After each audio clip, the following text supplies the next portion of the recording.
My name is Liz Thomas, and this workshop is called The Mind, like your brain, on the Line, like the slack line. So, first off, I wanted to tell you a story. So, this is basically just a story of walking across a high line. So, I sat there, and then I stood up, and then I walked, and then I sat down, and then I stood up, and then I walked. That's twice. Oh, wait, yeah. I sat down, stood up, walked. Again, sat down, stood up, whipped. Stood up, walked, whipped again. More whipping. Got to the other side. Yay! Okay, cool. So then, after a while, I got back on the line. And then I just walked the whole thing. There was no sitting or whipping or whatever. So you could say that that is the physical aspect of highlighting. That's like a really lame story. You're welcome. But that's physically what happened. But what we want to talk about today in this 45-minute window is what was happening in your brain. Ugh. So, sorry, had to go off. I wanted to show you a chart. I like it. I made it this morning. So, this is the optimal arousal theory. And this is the chart to represent optimal arousal. So you have over here on the y-axis performance. So, and then you have on the x-axis, you have risk or increased arousal. Now, arousal can either be risk, like something physical, like if I do this, I might hurt myself, or it can actually just be all mental. It's perceived risk. So I wrote that somewhere, perceived risk. So as your risk or arousal increases, you go from being bored and your performance gets better and better and better up into optimal arousal / peak performance / like the flow state zone, like being in the zone. So you want risk. Risk is good, whether it's mental or physical or both, because it actually increases your performance. But then once you have too much risk, you start going and falling off the bell curve, and then you end up in high anxiety, and then you can't perform. It's over. Everything's over, and it sucks. So we want to avoid that. I have another chart. So, pressure. So before you even get on a slack line, maybe before you even see a slack line, you might just think about the slack line. And when you're thinking about it, it's really easy to put pressure on yourself or let outside factors and other people's opinions or what they say to affect you and affect the pressure that you then put on yourself, because really, like, nobody else can put that pressure on you. You put it on yourself, but maybe you listen to them and you're like, and then you put it on. So yeah, anyways, I made another chart. So I just made this up, but performance, pressure. So like increased pressure, and then you're like, oh no, now your performance sucks. Now your performance is great. So like maybe this is your skill level without like minimal pressure. You have a little bit of pressure and you're like, yeah, and then a little bit more and you're like, no. This is my thought of pressure. I feel like if I put pressure on myself, it's just all downhill from there. It's probably not true, but that's how I feel, and feelings are valid. So we got pressure and we got the optimal arousal theory, just as a reminder. Okay, cool. So I'm going to tell that same story again, that one that was super lame and terrible, but now I'm going to add to it. Oh, I'm so glad you like the charts. So get ready. I wasn't on the line. I was not on the line. The line wasn't even rigged, and people were like, Oh, you're going to send it. If anyone here can send it, you are. You're going to send it. Oh, I think you can send it. You can totally send it. And I'm just like, yeah, so that's me. But I wrote this down because I was like, I'm gonna freak out. Let's see if I can even find it. No, but basically, my responses generally were, I don't know, maybe that'd be cool. And then the best one is, I'm not putting pressure on myself, so I'm not actually thinking or telling myself that I'm going to send it. Like, I remember saying that out loud to somebody. I don't remember who, but someone was like, oh, you're going to send it. Like, I think if anyone could send it, you could send it. And I was like, I don't want to put pressure on myself, so that's not my goal. My goal isn't to send it. I'm just here. I'm just going to have fun. Because I find for myself that is the ideal state for me to go into walking a line, whether it's on the ground or on a high line, any type of line. So yeah, so before you even, the line wasn't even rigged, and I'm like, it's okay, Liz, no pressure, it's fine. It's fine. And then, you know, like every now and then you're like, oh, but all these people expect me to send it. And you're like, you know what? The world is not going to end if you don't send that line, and you're going to be fine. And that's something I tell myself all the time is, it's fine. It's fine. I told myself that like a million times today. I was like, it's fine. So moving on. Now we're at the line. Now we tie into the line. Now you should definitely have somebody double check you're not, because duh, safety. The line's rigged. Let's assume it's safe. But that's like a whole nother mental game, is like, oh my God, is the line gonna break? I don't know. But it shouldn't, because you should know, and it shouldn't. So you tie in, double check you're not, you go out there. So next thing, now that we've already taken as much pressure off as we can to this point, now we're on the line, we're sitting there. You just breathe. Just breathe. So I have this habit of like sitting and getting ready for my sit start.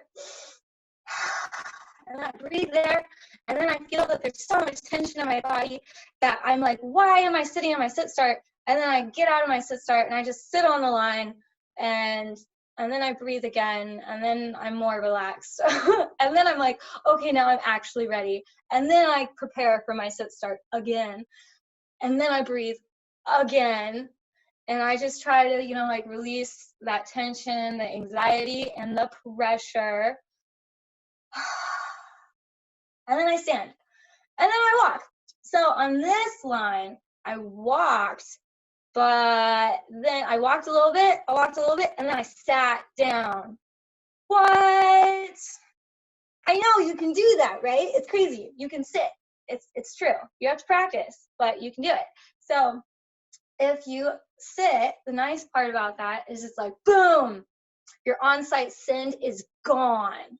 And that's awesome, because now less pressure. Yeah. So then I stood up, I kept walking, I'm breathing, you know, I'm trying to be as relaxed as possible. But remember, I didn't tell you, but on this particular highline, I hadn't actually slacklined for months prior to this. So, you know what I mean? Like, give yourself some slack when you're first getting on a line, especially if it's been a long time, because you want to relax and you're warming up, you know, like you got to warm up. You have to warm up for every sport that you do. So I walk, and then I sat again. Oh, okay, so if the first sit didn't count, the second sit definitely counted, and now I definitely have no pressure to send this line. Okay, so then I stand up, walk, sat again. I think I sat 3 times. And then I kept going, and I started whipping. I don't remember if I line caught. Let's pretend I did. And then I whipped some more. And then I'm like walking bigger and bigger chunks. I've calmed down. I'm less shaky. I'm like, wee! And then I get to the middle, and I was like, okay, I'm gonna stand in exposure. And then I do, and then I fall, and it was great. But that was another point I want to talk about slacklining is standing in exposure and being in other poses on the line are amazing because it can also relieve pressure, and you can focus on like, wow, this is so beautiful. Oh, I appreciate the moment. And doing things and breaking the monotony of walking is amazing. And so if you can learn how to do like a bat hang or any type of trick or standing in exposure and dancing, anything that I find for my mind calms me down and it makes it more enjoyable. And it's like, remember, you're here for you and not anybody else. And, you know, if you want to send, you can send, and that's cool. But you can send and stand in exposure. Like, there's options. So, yes. So what am I thinking about while I'm walking? For me, I have like a plethora of things that I think about, but one of them is counting. So if you need something to focus on, you can count. So some people like to count every single step on the line. And if you're into that, then that's super cool. And so that's a really great technique to focus your mind and maybe distract your mind by counting. And so I highly suggest trying it. I'm gonna keep going. Okay, and then what else? I personally really like to count in chunks. So I count like 1, 2, like these are my steps, these are my feet. 1, 2, 3, 4. 1, 2, 3, 4. And then going back to the breath, and this all applies to your mind because you're trying to focus, you're trying to center, and if you're just like all over the place, it's good to focus on your breath. And it can be really helpful to count.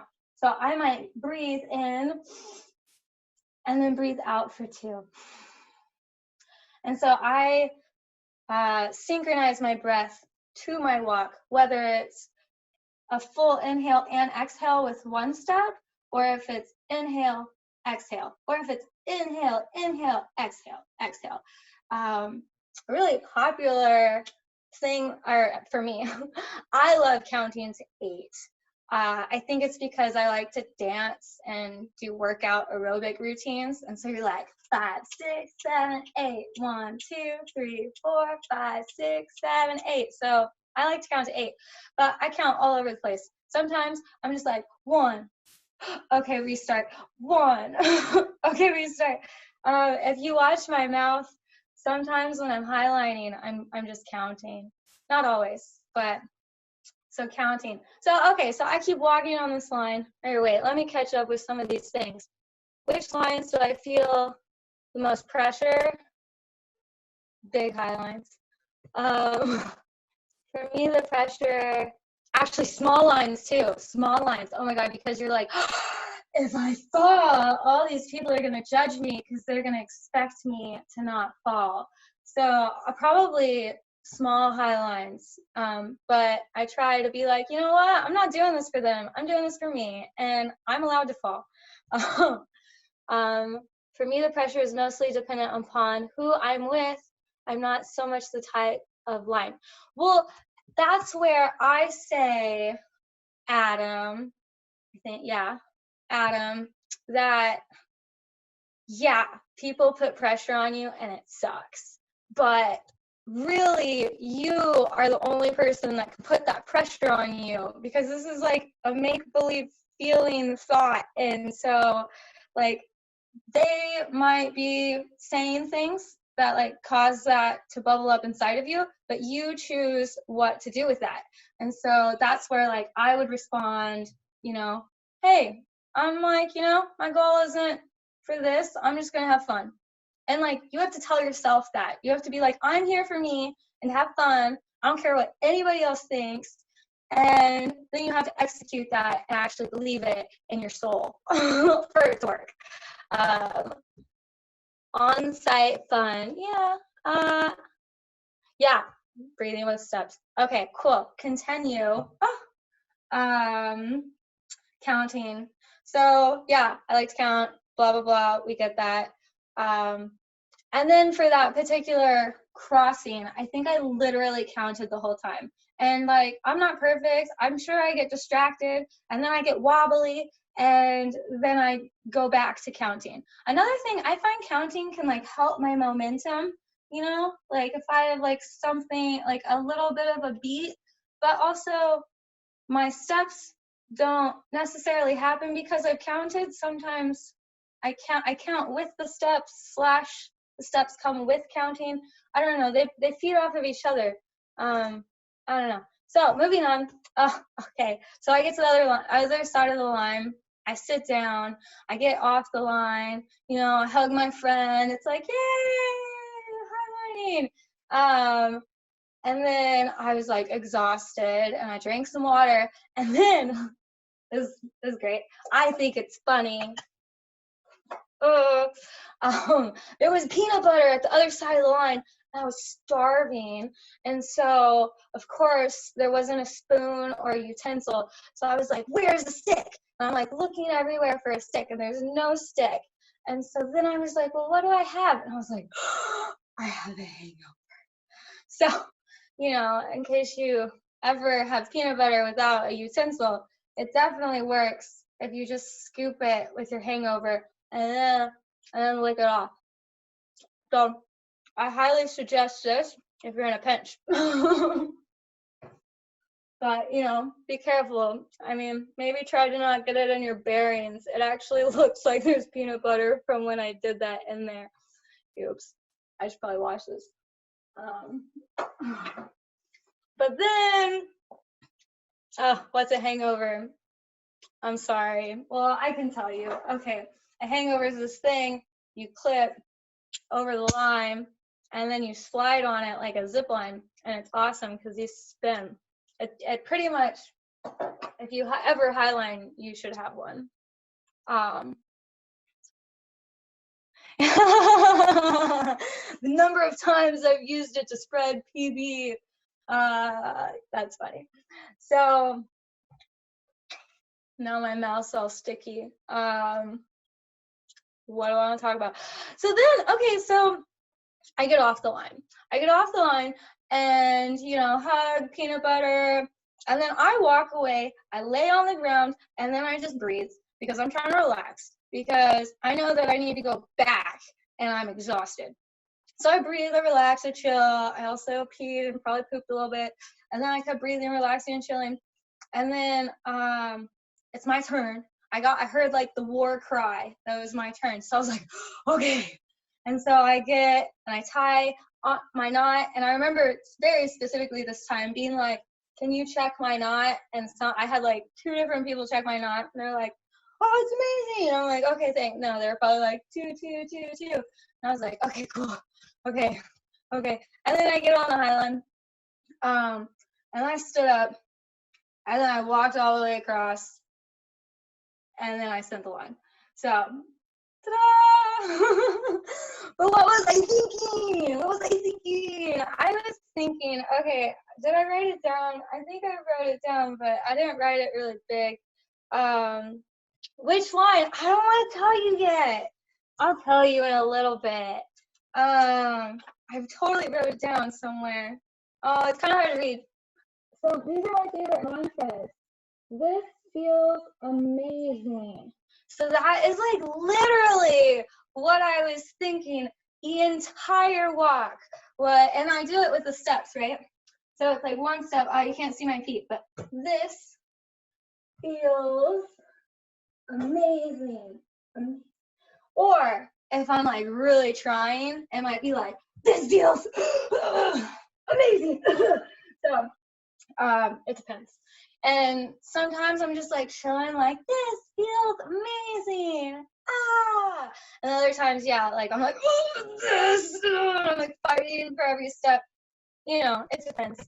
But I love that. It's actually, that's been my phrase for 3 different PRs I've had, is I literally just focus on thinking this feels amazing. And what that does for me is that it, okay, what that does for me is that it helps me relax, because I try to actively think about relaxing, because for me, I know my shoulders are up to my ears, and I'm like, and I'm like really tense.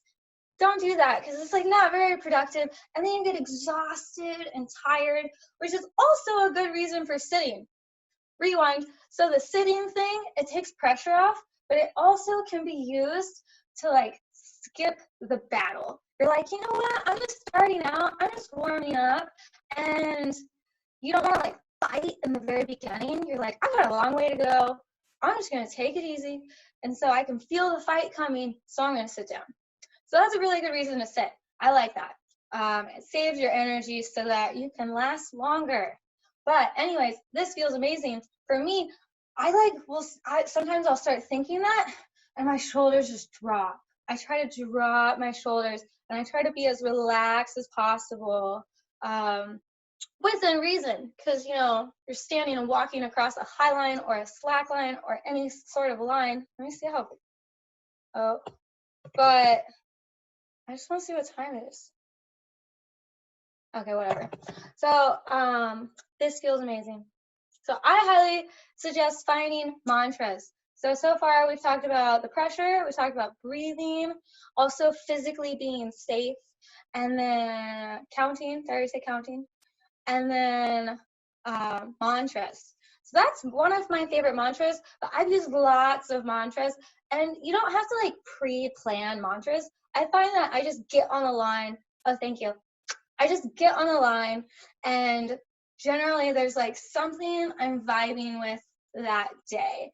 And I find that I use mantras like all the time. And maybe that's not what you're into. You could also like sing a song, or like, I don't know, you can think about whatever you want.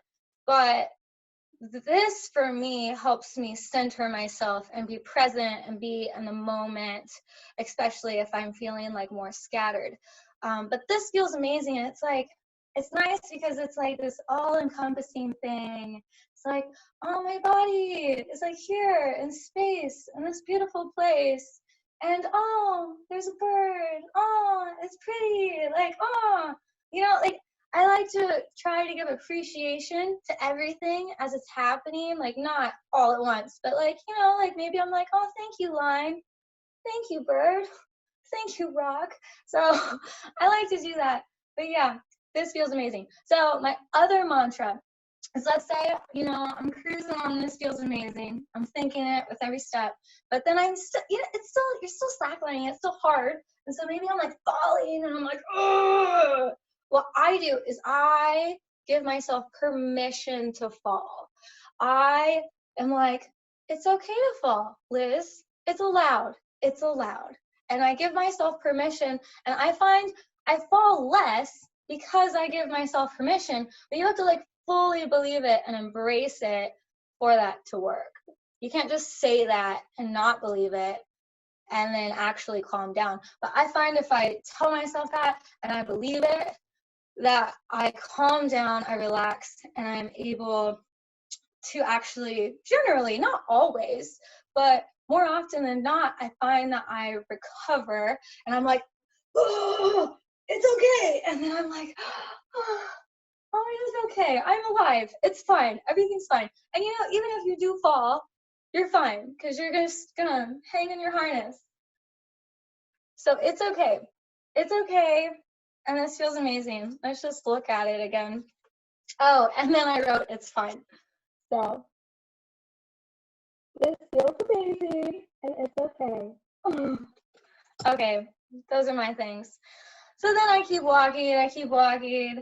In the video of this particular walk, you see my mouth moving, and it's because I'm saying it's okay. Like I'm like, it's okay, and I'm like taking another step, and I'm like, it feels amazing, and I'm like taking another step. I've had people comment that they like zoomed in and could see my mouth move, and I thought that was pretty funny. Yes, that was the Castleton line. So if anyone knows what that means, it was the Castleton line, which is like, I want to say it's 500 meters, but I think it's actually like 494. But it's the same thing I thought on a 200-meter line and a 300-meter line. And it's the same thing I think on like a 50-meter line. Like, because walking high lines are hard, sometimes especially the short ones. So yeah, look, I got a review sheet. Okay. Pressure, breathe. This was feel safe. So like reminding yourself to trust the equipment and everything. Counting. Look at the view. You're probably somewhere really pretty. Whether you're in a park or on the side of Castleton, you're probably somewhere awesome. And mantras. So that's basically my mind on the line. I have more things that I could talk about. I was like started giving myself permission to fall, and then like maybe a year or 6 months later or something, the shirt came out. Fuck sending, and I was like, oh, that's perfect, because for me, like the pressure of sending was just insane, because years ago, a lot of people just like were like, oh my god, Liz, you're gonna be the best in the world. Oh my god, Liz, you're gonna send everything. Oh my god, Liz. And I was just like, I actually stopped slacklining for almost a year because I had so much anxiety, because every time I got on a line, it was just, I felt so much pressure. But you know, I'm telling you now, you put that on yourself. Because like the only person who can relieve that pressure is you. So I always like to remind myself, I do this because it's fun, because I like it. That's like basically all my props, all my things. Does anyone have any questions?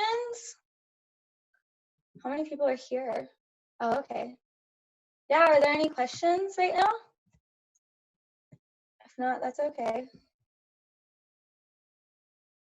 Tell us about your highline career and journey. Oh, what's whipping?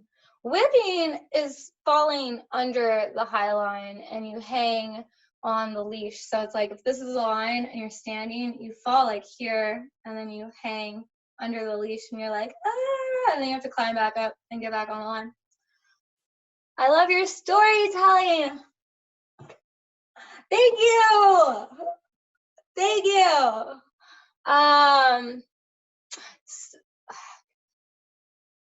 Have you been through any other funks with slacklining? Probably. That was like my really big one. Comparing yourself to others is a death trap. Death trap. It's really hard to not compare yourself to others, especially when you're a girl, and then people just walk up to you and they're like, oh, have you heard of this other girl? And you're like, yeah, I've heard of that other girl. Thank you. Because you don't walk up to every single guy and be like, oh, have you heard of this list of men that slackline? Have you? Do you know who they are? Do you follow them on Instagram? No, but people do like girls all the time. They're like, oh, you're a girl and you do something? Have you heard of all of these other girls? So I think in weird ways, girls get more pressure, specifically from men. So sorry, but I'm not. And so that can be really difficult, but you just have to get over it. and you have to know that these people aren't saying these things like on purpose to make you upset or something. Like people just kind of naturally compare other people. It makes sense. But you have to not take it personally and not internalize it. So that's something I've struggled with like in the past, and I'm glad to say that I do not struggle with that very much anymore at all, which is great. But you know, nobody's perfect. You are inspirational. Thank you. How long have you been slacklining? Almost 10 years. It's like 9.5, maybe like 9 3/4. Amen. I mean, a woman. Yeah, I love slacklining. It's so fun. I can't preach enough that, oh my gosh. So this girl, I saw her, she's at my chiropractic office, and so I see her every week since the quarantine because she's at my chiropractic office, and she went highlining, and then she's telling me about how she went highlining, and like she told me she was gonna go, and then I saw pictures, and then I asked her how it went when I saw her again, and then she's like, oh well, I didn't actually highline, I just sat there, and I was like, that counts, that totally counts. Because I was like, if you even look at the high line and think about getting on it, that pretty much counts. If you tie into that line, that counts. If you tie in and sit on it and scoot out, like you are highlining. You are on a high line. Not very many people can say that. And so I was like, you are not allowed to say you haven't highlined because you have. And like, big deal, you didn't stand up and walk all the way across your first time. Not that many people do. I was like, you highlined. You should be proud of yourself. And then she was like, oh, thanks, Liz. And I was like, good. Good. Do you use these same strategies in other difficult endeavors, like with silks, acro? Yes, I totally find myself counting. I find myself telling myself I'm okay.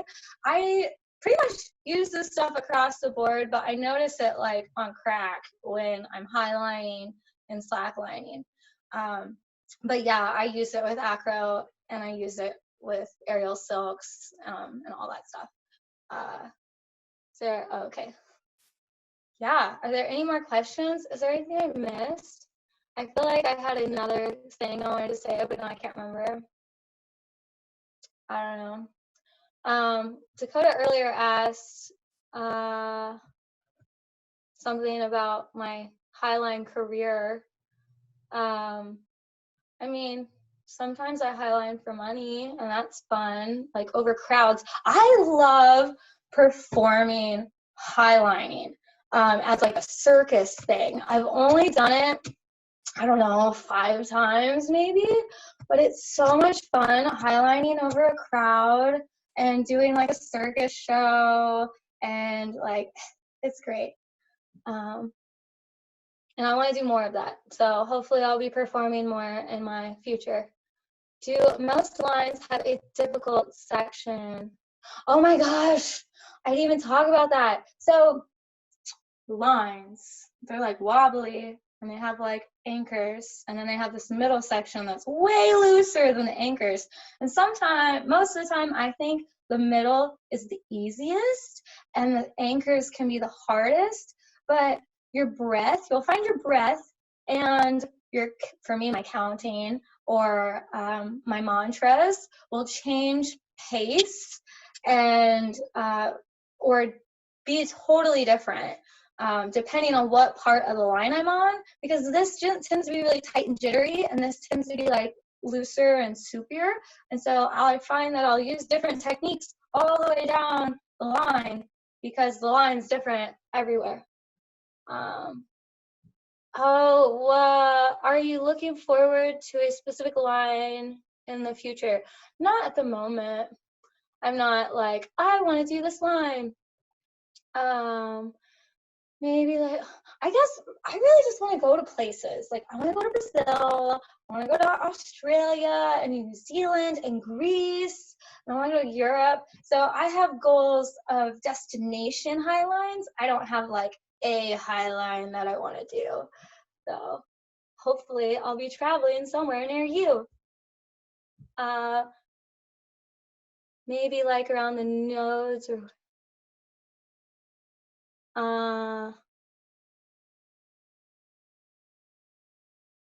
what are the biggest changes I've seen in slacklining over the last 10 years? Well, I mean, now there's tons more people, which is fun. The high lines are rigged used to be really tight, and the backups used to be really tight. Well, now the high lines are loose and the backups are even looser, and it feels better like that, which is nice. I find that more people have this mentality of fuck sending. I feel like more people play on highlines now, which is great. I think that it used to be a lot more hardcore. It was like, you better like get on the line and stand up, and you better walk that whole thing or else it doesn't count. And I don't think people are as much like that. At least I'm definitely not. And I try to surround myself with people who are not like that and who are more like, oh, happy. So I think the community is like evolved, and there's definitely like groups and niches, whatever, and nothing's perfect. And then slacklining it's evolved, and then the equipment's evolved, which is amazing. Yeah. Are there any more questions? I just thought of something. So with, I have a different story. When I got on the human-powered highline, that's like a whole thing, but I got on a human-powered highline, and,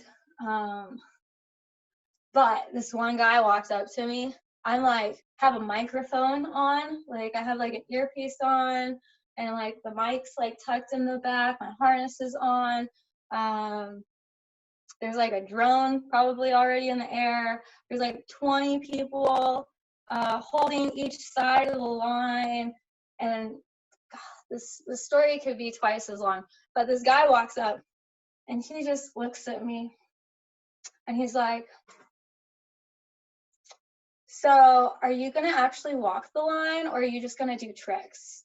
I was like, whoa, like way to just like assault me as I'm walking to this line that was then at the time a world record line. Nobody else had like done a human powered highline and walked it, or like the whole thing. And no, like, and it was like twice, 2 to 3, I think it was 3 times as big as the first attempted line. And he just was like so snarky about it. I was just like, oh my God.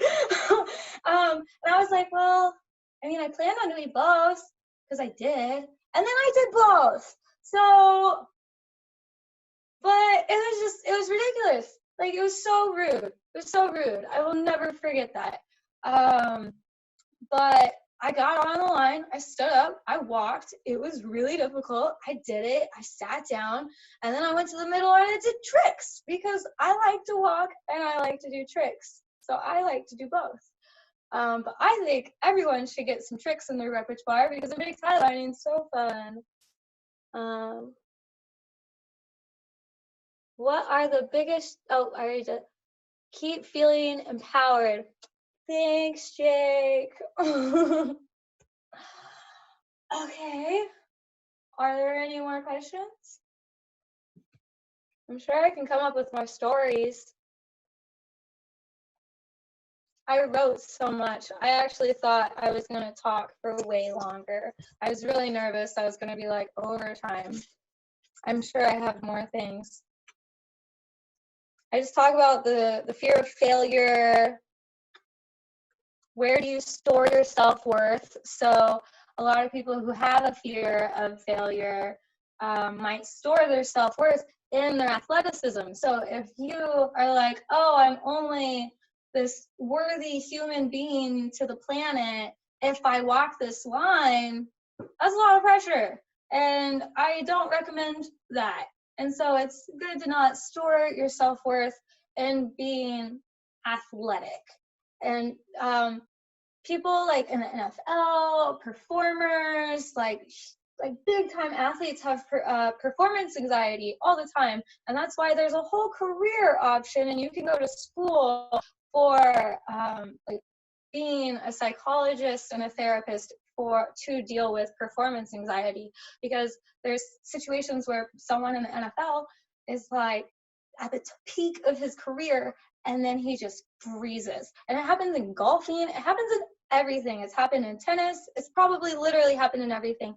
So it doesn't matter how good you are, because the mental game can like make or break you. And that's why you can go to a professional psychologist about it. Yay.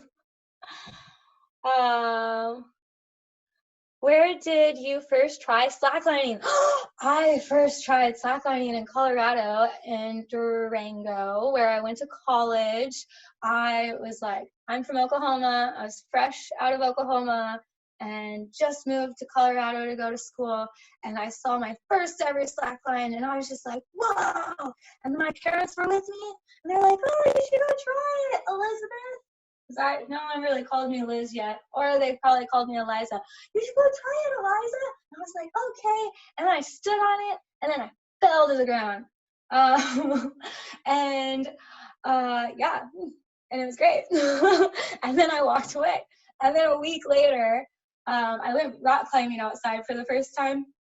And all these people were like, oh, we're going to get together and flirt and play video games. And I was like, deuces. And I stayed outside, and it was like dark. And I was like, I'm going to walk this high line, or this slack line, not a high line. I was like, oh, I'm going to walk this line. And then I spent the next hour trying to walk this slack line. It was like, I don't know, maybe 20, 30 feet long. It's like really close to the ground, maybe like 2, 3 feet off the ground. And I just stood up, fell, stood up, fell, stood up, fell. And then there was this really cute boy that I was like so stoked that he was talking to me. And he was like, oh, I'll hold your hand. And I was like, no. I was like, I don't need any help from anybody. I'm going to do this by myself. And so eventually he sat on the line, and that did help, and it was great. But he would like sit, and then he'd leave, and then he'd sit, and then he'd leave. And I'm just slacklining in the dark for an hour until I finally made it across that line. I started slacklining in Colorado in 2010, fall of 2010. Going back to the first awesome chart, yeah, are you able to actively notice once you've gone past the flow state and are headed towards the anxiety overload? Yeah, I think so. Because I think when I start going up here, you get over here and you know that you're anxious. You feel that you're anxious. And you can use that anxiousness to your advantage. But that's also a good it's also a good time to be like, I'm going to breathe. And I'm going to tell myself it's okay. And then it can kind of like bring it back over here. It's like you're boiling, and you're like, oh, you just like lift the lid on the pot and like let some steam out, the boil goes down.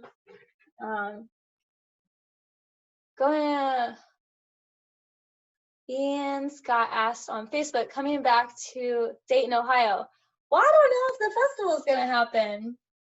Probably, if they invite me back. They said that I was invited back again, but I haven't talked to them since the coronavirus. So I'll probably be there. Yeah. How much time do I have? Oh, I only have 2 minutes. Okay. Or this other story, if anyone has questions. Oh, cool. Favorite position to rest in on a line/high line. Is this standing, or is this sitting, or like anything? Sitting down. Okay. Well, sitting down. I think I literally just like straddle the line and both my legs like hang off, and I'm like sitting like on one butt cheek, and then I'm just chilling. Like my feet are both dangling to the ground. I'm a little crooked, and I'll just sit there like that. And that'll be like my resting position. Favorite position? Oh yeah, same thing. Yeah. And I mean, it's not a super red. Oh, I guess if I'm not sitting, maybe I'm like hanging on my knees underneath the line. I'm just doing a little knee hook, and then I'm upside down. I love to go upside down. I find it centering. And so I'll do that as well. Anything else? I think we're almost out. Oh, I have 1 minute. If there's more questions, please ask. But there's this one time that I was walking in the park, and I had a lot of anxiety. Oh gosh. I had a lot of anxiety, and so I was wearing a hat, and I was wearing a hood, and I had earbuds in, and I'm walking in this park, and I had never sent this like 200-foot line before, and I was like terrified, and I was like, I'm gonna get this line, I'm gonna get this line. And so this was a while ago, and out of nowhere, this homeless person in all camo, this like big guy in all camo, goes under my line, like 10 feet in front of me, and he starts groaning and making noises, and I'm just like glasses, like don't look at the homeless man, don't look at the homeless man, and then he's like moaning. It's like, and then he starts humping the air. So he's like laying on the ground, and I was like humping the air as I'm walking over him. So it's like hump, hump, and I'm like, don't pay attention to this guy. Don't pay attention. Hump, hump. I'm like, don't pay attention to this guy. I've never said this line before, and I was like, I can't let this stop me. And so I just kept going. I'm like, got my sunglasses, my hat, my hood, my earbuds. And then I said the line, and then that was the first time I ever said the line, and I was really happy about it. It was really funny. Yeah, homeless men in all camo humping under your slackline at the park. Am I right? I hate it when people say that, but yeah, it happened. It was a thing. So